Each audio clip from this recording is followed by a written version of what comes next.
Yeah, good call, Brett. I would say if you have plans to go to the high country, especially tomorrow, you might want to rethink those plans, as we could see as much as 1 to 2 feet of snow above 9,000 feet.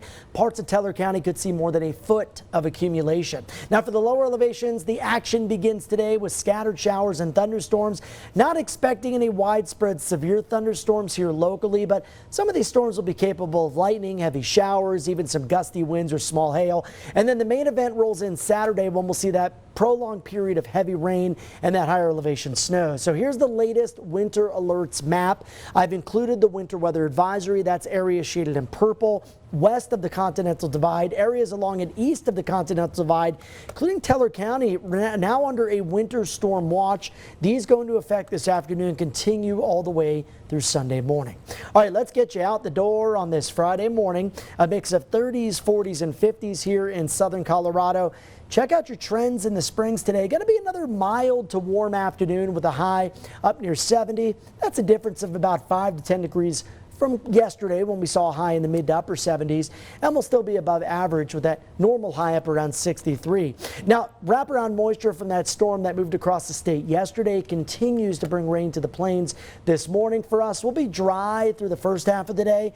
And then with that recycled moisture in place and our next incoming low in the forecast, that's going to lead to some of those hit or miss showers this afternoon. Notice how Futurecast really paints most of that precip along and north of Highway 50. So the southern plains likely to stay dry, but around Pueblo could see a spotty shower, Canyon City, and then a better chance of rain the farther north you go, of course, of that higher elevation threat being snow, and it'll be of the heavy, wet variety. So Storm 1 pulling away this morning, Storm 2 moving in quickly on its wings.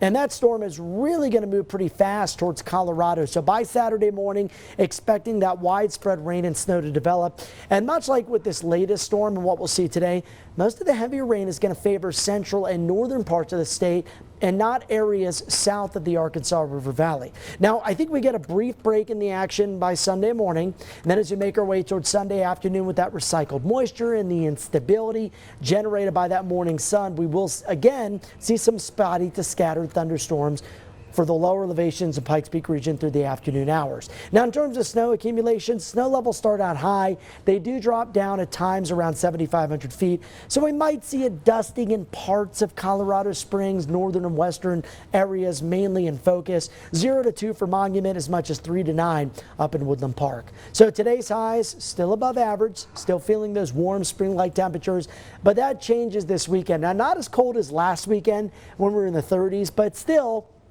not what we like to see when we talk about a weekend forecast. You know, we need the moisture, but we don't like to see it on Saturday. And on Saturday, we could see minor flooding with as much as 1 inch to 1.5 inches of rain possible here in Colorado Springs. For Pueblo, it's going to be a soggy weekend, especially Saturday. Scattered storms both today and Sunday, and then warmer and drier weather early next week. For Canyon City, a pretty action-packed and animated start to that 7-day forecast. Nice, though, early next week as 70s stage a comeback on Monday. And for Woodland Park, Saturday not the best day to travel with snow mixed with rain. More wintry mix on Sunday, drier skies by Monday.